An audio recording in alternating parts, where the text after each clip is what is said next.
So guys, in the last part we have taken the overview of the public sector enterprise. Last class में हमने ये देखा था कि जो पब्लिक सेक्टर एंटरप्राइज है वो क्या है, उनका क्या ऑब्जेक्टिव है, वो किस तरह काम करती है, उसके क्या फीचर्स है एंड उसकी क्या क्या फॉर्म हो सकती है। ये जस्ट हमने नाम पढ़ के छोड़ दिए थे।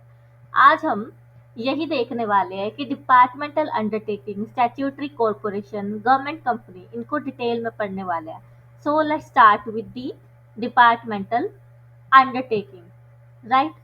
तो डिपार्टमेंटल अंडरटेकिंग क्या है? ये मिनिस्ट्री के ही क्या होती है, ओन्ड सेक्टर्स होती है, ओन्ड अंडरटेकिंग्स होती है, जो कि मिनिस्ट्री के थ्रू रन की जाती है। अब इसमें गवर्नमेंट के पीपल होते हैं, गवर्नमेंट के ही एम्प्लॉय होते हैं, या तो ये सेंट्रली ओन्ड होती है या फिर स्टेट गवर्नमेंट इसको ओन करती है।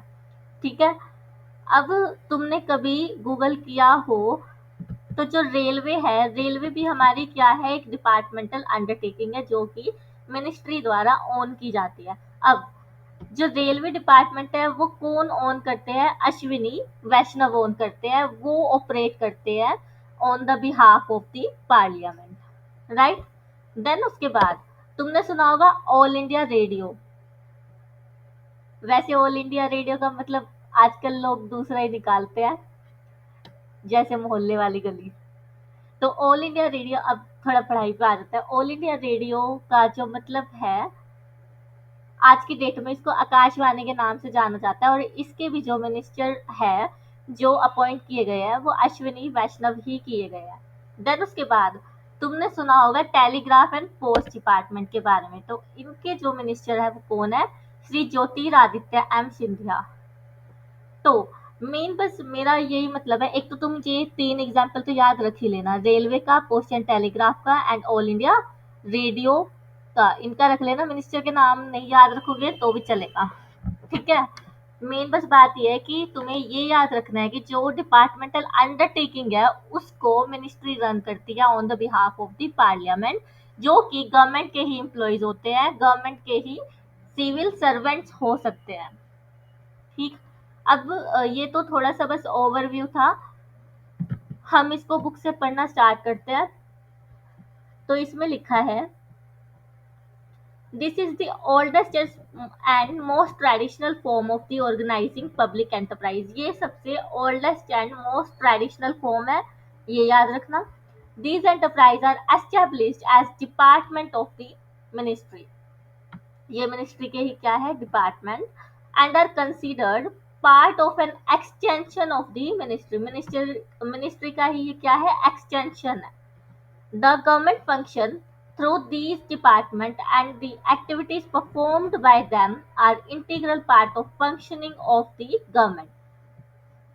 ये इंटीग्रल पार्ट है गवर्नमेंट के फंक्शनिंग के लिए। अब देखो, क्योंकि पार्लियामेंट के बिहाफ पे, मिनिस्ट्री के बिहाफ पे ये डिपार्टमेंट्स काम करते हैं, तो ये डिसीजन भी खुद नहीं ले सकते, यानी कोई भी एक्टिविटी इन्हें अप्रूव करानी पड़ेगी। मीन्स ये डिसीजन को इंडिपेंडेंटली नहीं ले सकते।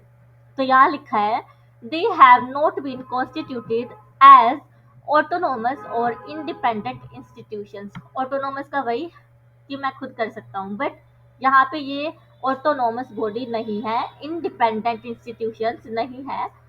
As such are not independent legal entity. ये अलग से इंडिपेंडेंट लीगली इसको फॉर्म, मतलब लीगल एंटिटी का दर्जा इसको नहीं दिया गया है। ठीक। देन उसके बाद है, मेन क्या है, ये एक्सटेंशन ऑफ द मिनिस्ट्री। या लिख लो,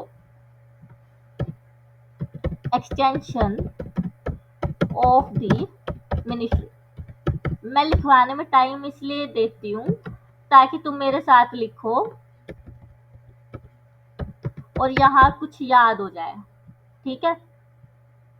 फिर उसके बाद है, they act through the officer of the government. और यहाँ पे गवर्नमेंट के ऑफिसर अपॉइंट होते हैं, and its employees are the government employees. और यहाँ पे कौन है, गवर्नमेंट एम्प्लॉयज काम करते हैं।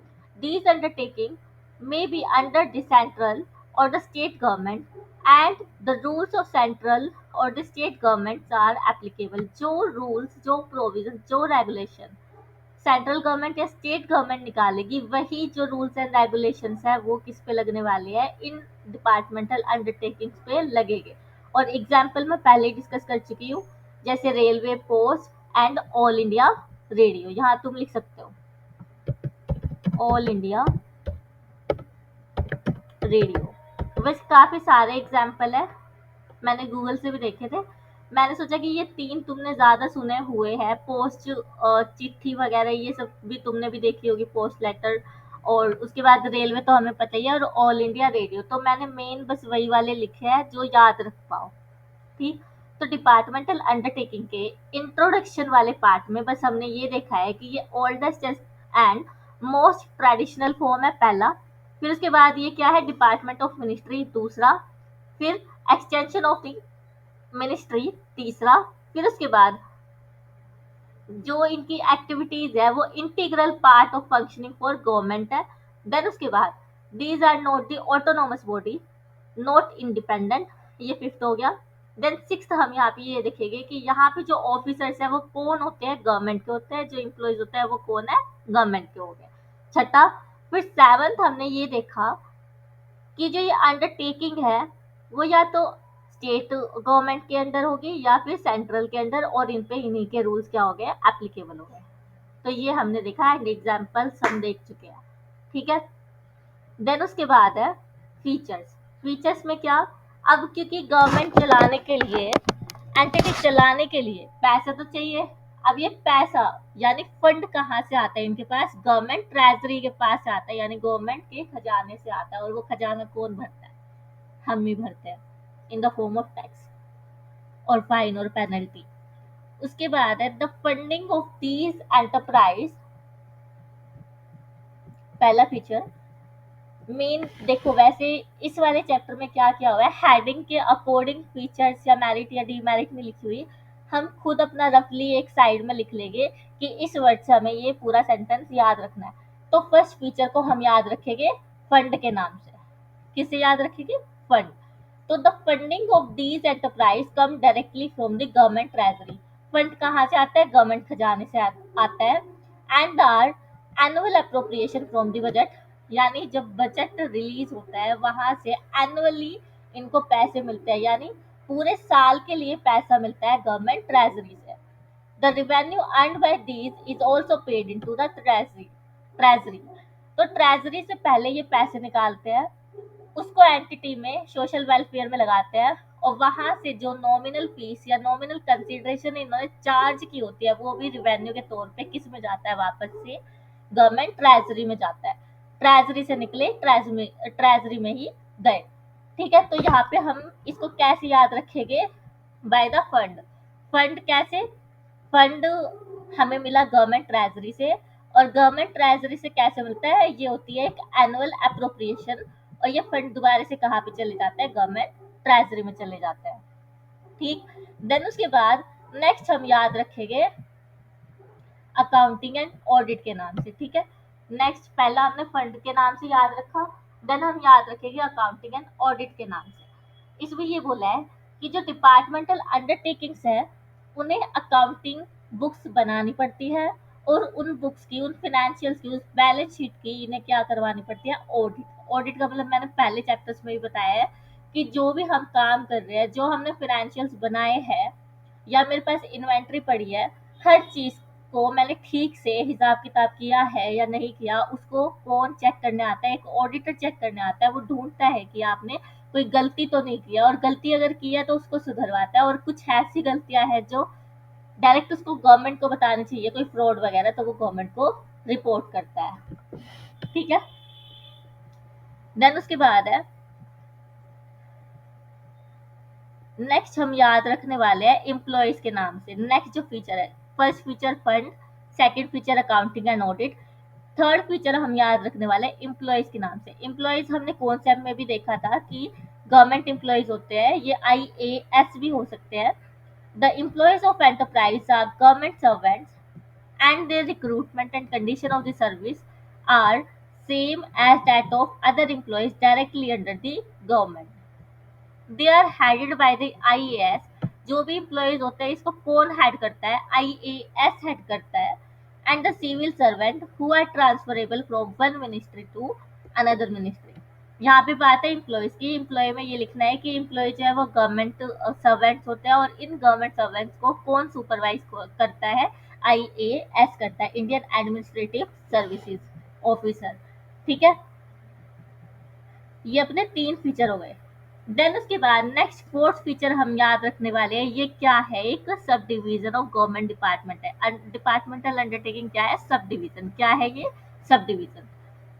तो it is generally considered to be the major sub division of the government department and is subject to direct control of the ministry. ये तो हमने देखा ही था कि ये क्या है? डिपार्टमेंट ऑफ द मिनिस्ट्री है, establish by the department of ministry.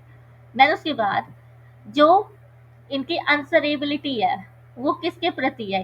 किसको इन्हें जवाब देना है, किसको रिपोर्टिंग करनी है कि हमने क्या काम किया? They are accountable to the ministry since their management is directly under the concerned ministry. यानी कि जो भी रेलवे काम करेगा वो किसके किसके ऊपर, मतलब वो किसको रिपोर्ट करेगा? अश्विनी को करेगा, जो मैंने अभी बताया था। ठीक है, तो ये अपने हो गए फीचर्स। मेन बात है याद रखने की, ये सेंटेंस फ्रेमिंग है।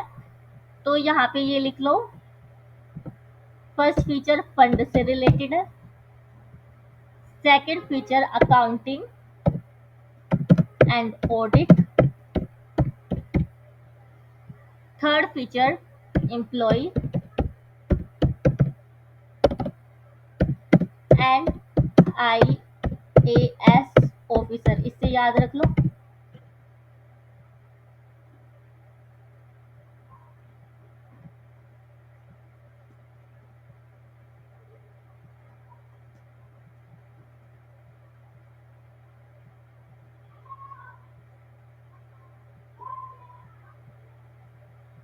देन उसके बाद फोर्थ फीचर को याद रखना, सब डिवीजन। देन उसके बाद अकाउंटेबिलिटी। ये वर्ड लिखोगे तो तुम सेंटेंस को फ्रेम कर पाओगे। फीचर्स क्या क्या होंगे दोबारा से याद करवा रही हूँ। Fund, accounting and audit, then employees and IAS officer, then उसके बाद सब डिवीजन और अकाउंटेबिलिटी। फंड से हमें याद आ जाएगा कि ट्रेजरी से निकाला जाता है, ट्रेजरी में डाला जाता है in the form of revenue, और ये क्या है? Annual appropriation. Accounting and audit से हमें याद आएगा कि हमें गवर्नमेंट की ये जो एक्टिविटीज है, डिपार्टमेंटल अंडरटेकिंग की जो एक्टिविटीज है, वो सब्जेक्ट टू क्या है? Accounting and audit. देन उसके बाद हमें ये याद आ जाना चाहिए एम्प्लॉयज एंड आईएएस ऑफिसर से कि जो एम्प्लॉयज है वो गवर्नमेंट सर्वेंट हो गए, और जो कि जिसको कौन हेड करने वाला है? आईएएस ऑफिसर हेड करने वाला है। देन उसके बाद सब डिवीजन। सब डिवीजन में बस एक सिंपल प्लेन लाइन लिखनी है कि it is generally considered to be the sub division of the government department. फिर उसके बाद अकाउंटेबिलिटी। अकाउंटेबिलिटी में तुम्हें याद आ जाना चाहिए कि ये अकाउंटेबल टू मिनिस्ट्री है। ठीक है, फिर उसके बाद अब स्टार्ट करते हैं मैरिट्स। मैरिट सिर्फ हमारे पास चार है। डिपार्टमेंटल अंडरटेकिंग किसके बिहाफ पे काम करता है? पार्लियामेंट के बिहाफ पे काम करता है। तो ये किसको फैसिलिटेट करता है, यानी किसकी मदद करता है? उसके rules and regulation and plans को इम्प्लीमेंट कराने में पार्लियामेंट की मदद करता है। तो यहाँ लिखा है these undertaking facilitate the parliament to exercise the effective control over their operation। जो भी उन्होंने प्लान्स बनाए हैं उस प्लान को एग्जीक्यूट करने के लिए कौन हमारी मदद करता है? डिपार्टमेंटल अंडरटेकिंग्स हेल्प करती है। ठीक है, तो यहाँ पे तुम याद रखोगे फैसिलिटेट पार्लियामेंट। फिर उसके बाद ये अकाउंटेबिलिटी क्या है? These ensure a high degree of public accountability. यानी ये टाइम टाइम पर क्या करते हैं? अपनी रिपोर्ट सबमिट करते रहते हैं। किसको? मिनिस्ट्री को। ठीक है, उसके बाद है गवर्नमेंट ट्रेजरी। अब हमने फीचर्स में देखा था कि खजाना जो फंड है वो कहाँ से आता है? गवर्नमेंट ट्रेजरी से आता है। तो रिवेन्यू जो अर्न किया जाता है वो भी कहाँ जाता है? डायरेक्टली ट्रेजरी में जाता है। यानी कि इनका पैसा बीच में कहीं नहीं गया, मतलब बैक एंड पे जो चलता है वो ठीक है, कोई बात नहीं, साइड में छोड़ो। मेन बस हमें ये याद रखना है, अगर ट्रेजरी से निकला था तो वापस से रिवेन्यू की फॉर्म में कहाँ पे जाने वाला है? गवर्नमेंट ट्रेजरी में जाने वाला है। The revenue earn by the enterprise goes directly to the treasury and hence is a source of income for the government. फिर इसके बाद है where national security is concern This form is more suitable since it is under the direct control and supervision of the concern ministry. अब जो अपना defence ministry है ना, वो भी कहाँ पे आती है, ये डिपार्टमेंटल अंडरटेकिंग है। अगर मैं तुम्हें गूगल पे सर्च करके दिखाऊं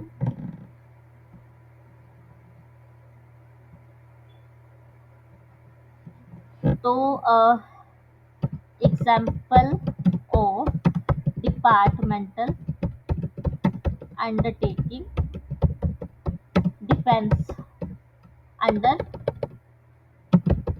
डिफेंस मिनिस्ट्री।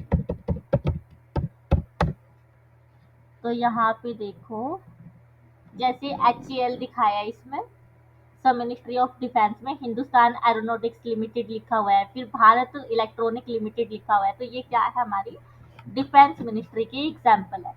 अब क्योंकि देखो डिफेंस जो है वो गवर्नमेंट के अंडर है, और गवर्नमेंट को डिफेंस की जो चीजें हैं वो कॉन्फिडेंशियल रखनी चाहिए। अब क्योंकि इसको ज्यादा पब्लिक तो ये कर नहीं सकते, तो ये डायरेक्ट कंट्रोल में आती है गवर्नमेंट के।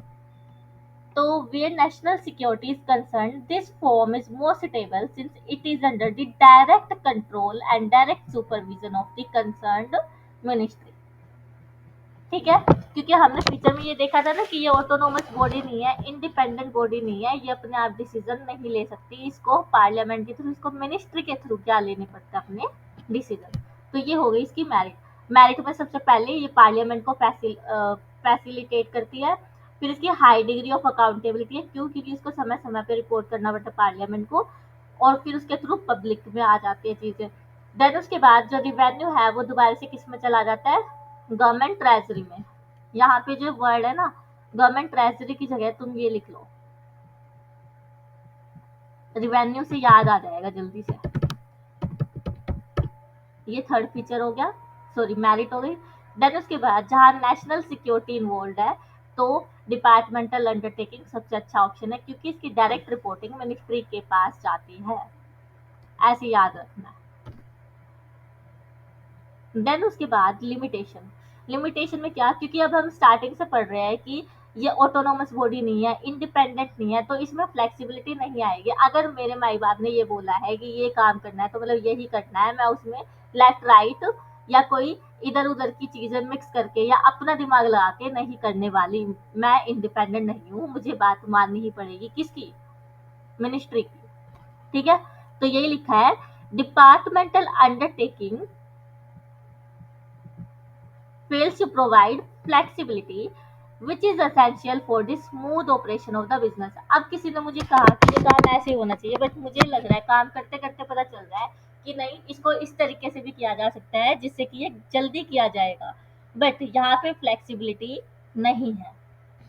ठीक है, देन उसके बाद है, The employees are head of the department।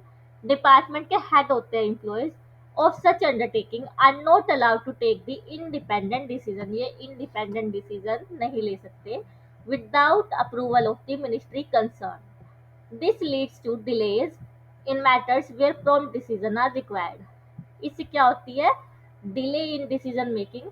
And सिर्फ डिसीजन मेकिंग में डिले नहीं होती, इससे जो काम है वो भी क्या हो जाता है, डिले हो जाता है। ठीक है, देन उसके बाद है, these enterprise are unable to take advantage of business opportunities। क्योंकि यहाँ पे डिलेस है बिजनेस में, तो ये एडवांटेज नहीं ले पाते। प्लस ब्यूरोक्रेट्स के जो ओवर कॉशियस होने का भी एक कारण है कि ये स्मूथली काम नहीं कर पाते।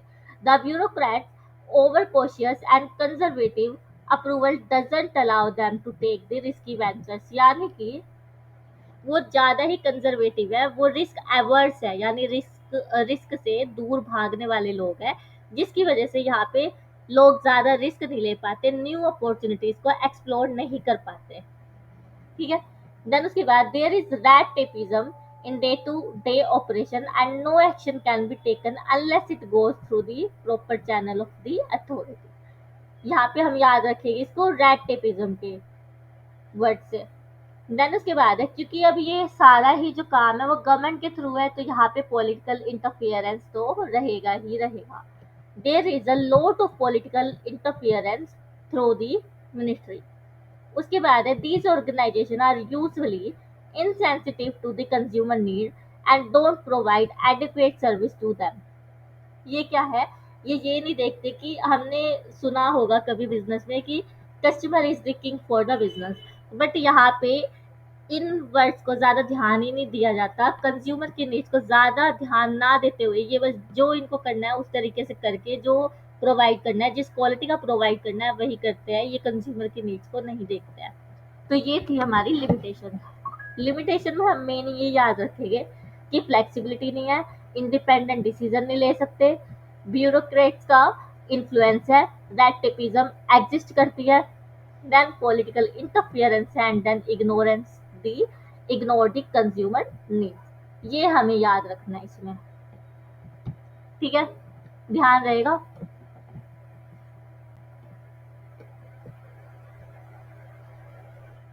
मैं देखो तुम इसमें इस तरीके से याद रख सकते हो, थोड़ा इसका और भी ज्यादा शॉर्ट वर्जन मैं लाइव बनवा देती हूँ।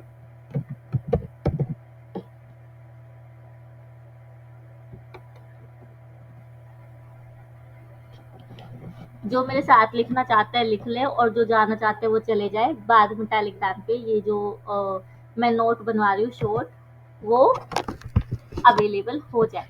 तो सबसे पहले कॉन्सेप्ट में, कॉन्सेप्ट ऑफ डिपार्टमेंटल अंडरटेकिंग, इसमें मेन ये याद रखना, extension of ministry, then sub division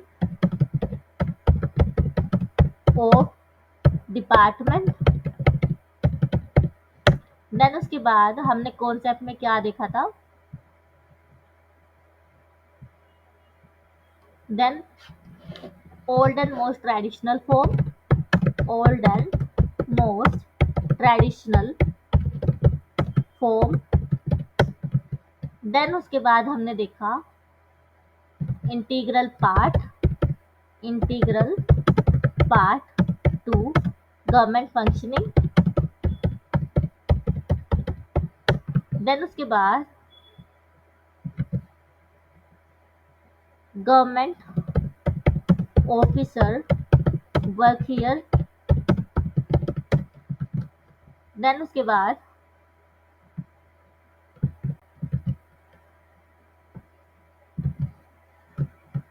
undertakings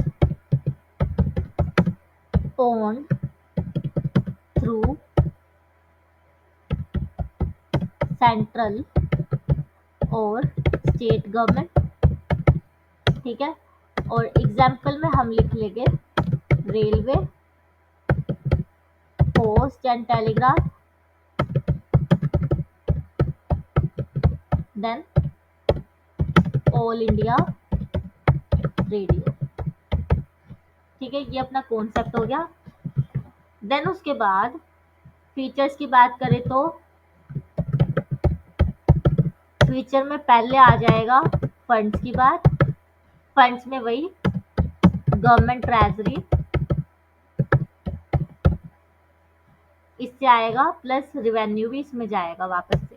फिर उसके बाद नेक्स्ट फीचर हम याद रखने वाले थे accounting and audit, accounting and audit, then third अपने पास आ जाएगा एम्प्लॉयज हेडेड बाय आईएएस, ऐसे याद रख लेना। देन उसके बाद sub division of government department, sub division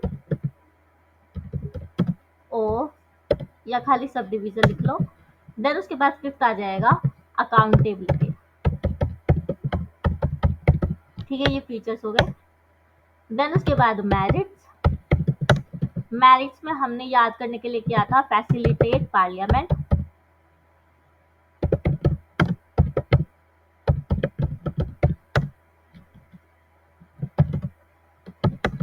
then उसके बाद public accountability, high degree of public accountability, ऐसे, ठीक है।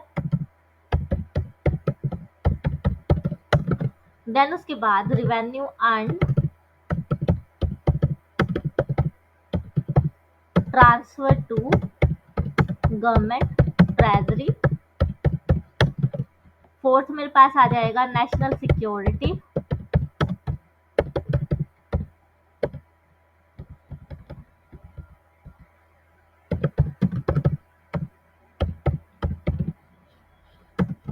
डायरेक्ट कंट्रोल एंड सुपरविजन लिख लो, direct control and supervision.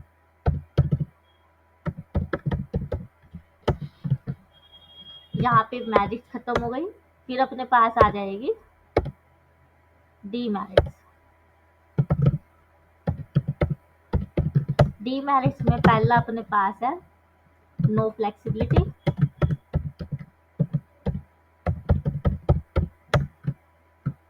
No independence,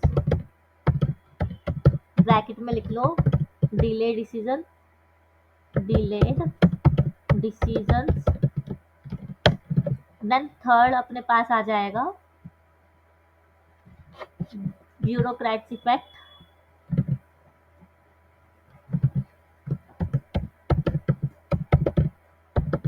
influence. Then उसके बाद पॉलिटिकल इंटरफियरेंस,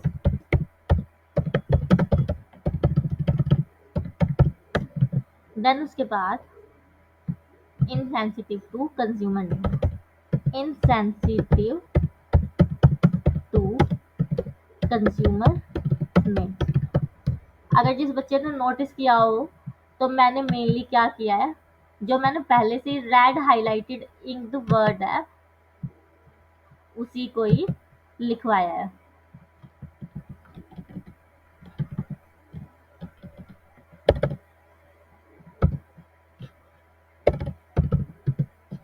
ठीक है, इसकी थोड़ी फॉर्मेटिंग कर देती हूँ बस।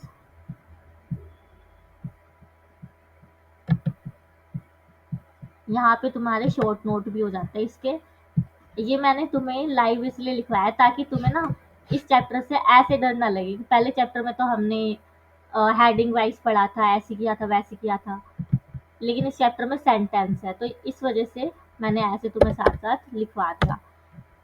जब तुम रिवाइज करोगे ना तो ये पेज अपने साथ रखना, या जहाँ भी तुमने अभी लिखा होगा नोटबुक में वो साथ रखना और तब रिवाइज करना। ठीक है,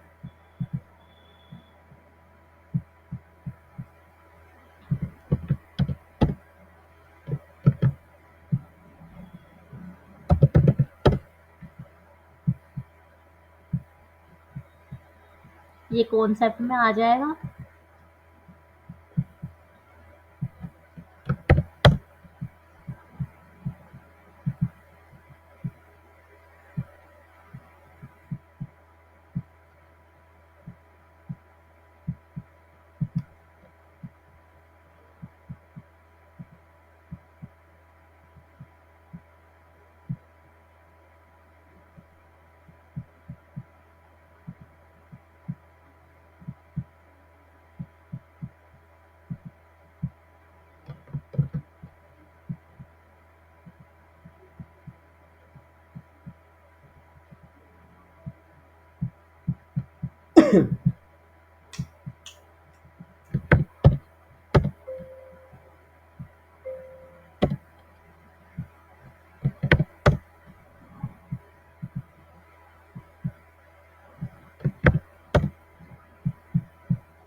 इस तरह तुम याद रख सकते हो अपने फीचर्स को। अब इसे मैं क्या कर दूंगी, टेलीग्राम पे शेयर कर दूंगी, और जो आलसी बच्चे हैं जिन्होंने नहीं लिखा होगा वो स्क्रीनशॉट ले लो। तो कॉन्सेप्ट ऑफ डिपार्टमेंटल अंडरटेकिंग, ये कुछ बुलेट्स और फिर एग्जाम्पल। देन उसके बाद फीचर्स एंड मेरिट्स, देन उसके बाद डीमेरिट। अब इसको लिख लेना अपनी अपनी कन्वीनियंस पे। समझ ना आया हो तो टेलीग्राम डिस्कशन ग्रुप है, वहाँ डाउट पूछ लेना। मैं इस चैप्टर को देखो, या तो तुम्हें थोड़ा करना ही पड़ेगा, मैं जितना इजी बना सकती हूँ जितना शॉर्ट कर सकती हूँ तुम्हारे साथ कर रही हूँ। अब थोड़ी मेहनत तुम्हें भी करनी पड़ेगी। पहले मैंने समझा दिया, समझाने के बाद तुम्हें थोड़ा सा पीपीटी दिखाया ये वाली, एंड देन उसके बाद शॉर्ट में ये समरी लिखवा दी। कोई दिक्कत हो, अब एक ही चीज़ को मैं तुम्हें विद इन लेक्चर 4 बार बता चुकी हूँ, थोड़ा बहुत कुछ तो तुम्हें याद हुआ होगा, ठीक है? कुछ चैप्टर होते हैं जो हमें दिमाग में रखने पड़ते हैं और कुछ होते हैं कि हमें रियल लाइफ से समझ आ